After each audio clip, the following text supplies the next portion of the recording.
Welcome.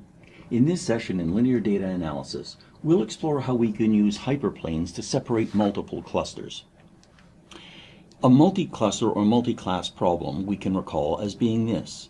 In binary clustering or classification, we have exactly two subsets. For clustering, we want to partition every given data vector into exactly one of these subsets, and in classification, we want to place a new vector in exactly one of these two subsets. Likewise, for multi-class or multi-cluster analysis, we have more than two subsets. And the problem that we have to explore is how can we handle a multi-set problem using k-means clustering? Well, let's work some of this out. Let's try working out an example with three clusters. So suppose that we want to explore three clusters which are set 1, set 2, set 3, and we'll represent these as centroids, and this will be G1, G2, and G3. Now, there will be hyperplanes that separate them, and for the hyperplanes, we now will need some more careful notation. There's a big decision that has to be made. The big decision is, do we separate centroid G1 from the union of G2 and G3, or do we separate centroid G1 from G2 and then separate G1 from G3? I will choose the latter. So I'll represent these hyperplanes as, now instead of having just a hyperplane, let's say this is the hyperplane that separates 1 from 2, where the first index is the positive side of the hyperplane. And then let's suppose I have separated 1 from 3, and then let's suppose that I have separated 2 from 3. And the question is, what does this look like? Well, now let's suppose that we have our centroids, and we'll draw these in 2D, but this applies to any number of dimensions. Suppose we have a centroid here, and we have a second centroid here, and then suppose we have a third centroid that's here. Now, the question is, what does the hyperplane for separating G1 and G2 look like? Well, it would look something like this. It would be directed between the two of them and would be at the midpoint. So I will just arbitrarily say that this is our hyperplane that separates 1 from 2. Now, a question is, does it matter how far along we draw this? Well, we can draw this, so let's just draw some light lines because we suspect that something's going to happen here.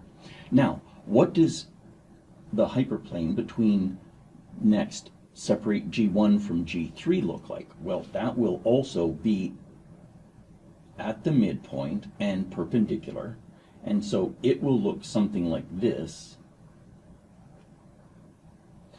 And now, what is the hyperplane that separates G2 from G3?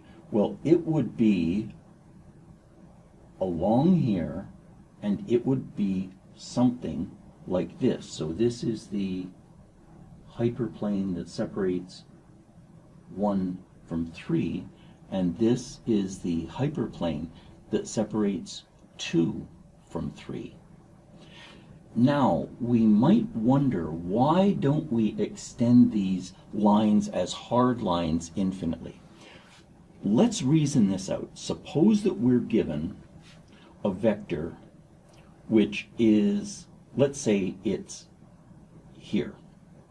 So we're given a vector u. And the question is, what centroid does it belong to? Well, again, we have two ways of doing these computations. One is we could calculate the Euclidean norm to each of these and find the minimum. And the other is we could say which hyperplane is it on the positive side on? And so what we could do is just do these three relatively easy and fast computations of saying, is U on the positive side of 1, 2? The answer is yes. Is U on the positive side of 1, 3? The answer is yes. And so we don't have to look at hyperplane 2, 3. Could we do the computation? Certainly. But would it matter? Well, not if the question is it in G1 or G2? Would it matter, suppose we want to say, is this U in G2? Well, we would do this computation. Now we have to reverse the sense of this hyperplane, which is easy. We just take a negation or we reverse the inequality, and we would say it's not on the positive side of the separator between 2 and 1, and it's not on the positive side of 2 and 3, so it's not in G2, and so on. And so what we could do is we could either calculate the distance of this new vector u to the centroids, or we could do the hyperplane computations. Well, let's work out some logic for this. So a logic method, and let's just work it out for set 1. So u belongs in set 1 if and only if we would say the hyperplane 1, 2 is represented by a vector 1, 2, and we transpose that, multiply it by u, and then we have to have a bias scalar for that hyperplane 1, 2 greater than or equal to 0, then logical and it has to also be on the positive side of 1, 3. So that is weight vector 1, 3 transposed times our new vector u, plus there's a bias scalar for 1, 3, and that's greater than or equal to 0. Well, one of our rules is see a bunch of numbers, gather them in a vector, see a bunch of vectors, gather them in a matrix.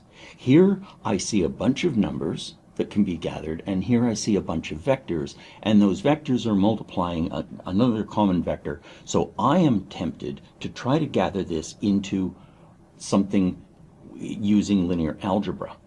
So when I see this inequality, now we have a new operator, and this is one that we only occasionally come across in linear algebra, but it's a really good one.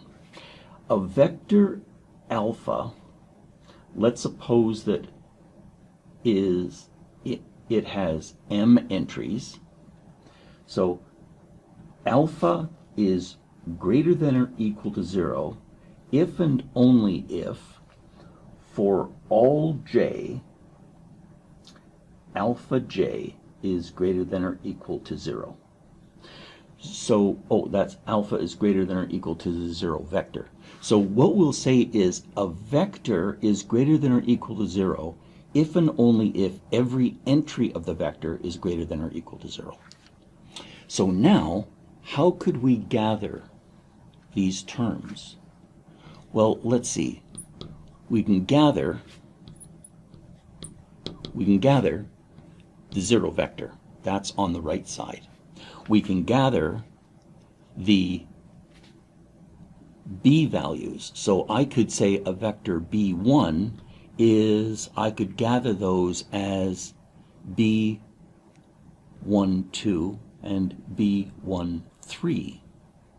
And then I could gather, how do I gather these? Well, I could gather these into a weight matrix that I would say the first, so if W is a vector, then W transposes a row, so this would be W1, 2 transpose is the first row of my weight matrix, and W1, 3 transpose is the second.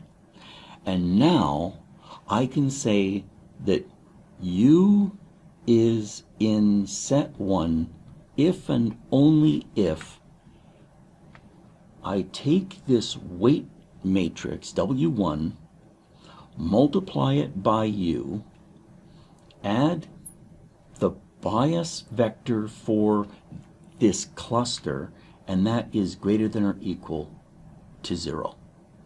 And so what I can do is take this original problem, which looked like every time I have a new U vector, I have to compare it to all of the vector norm. I have to do a bunch of vector differences and norms. It turns out what I can do is one calculation for each hyperplane, and then to determine whether or not U belongs in that set is a matrix vector multiply, a vector addition, and a comparison. And this extends easily. So easy to handle K classes or K clusters, depending on whether you're dealing with a clustering problem or a classification problem. So, what have we learned in this lecture? Well, we're now able to find a hyperplane from two centroids. If we're given a new vector, we can classify it using this hyperplane. And we now understand how to implement multi-class decisions from centroids. Let's redo this slide. So, what have we learned in this lecture? Well, we're now able to find a hyperplane given centroids by finding the W vector and the B bias scalar for it. We can classify a new vector using a hyperplane rather than using the original centroids.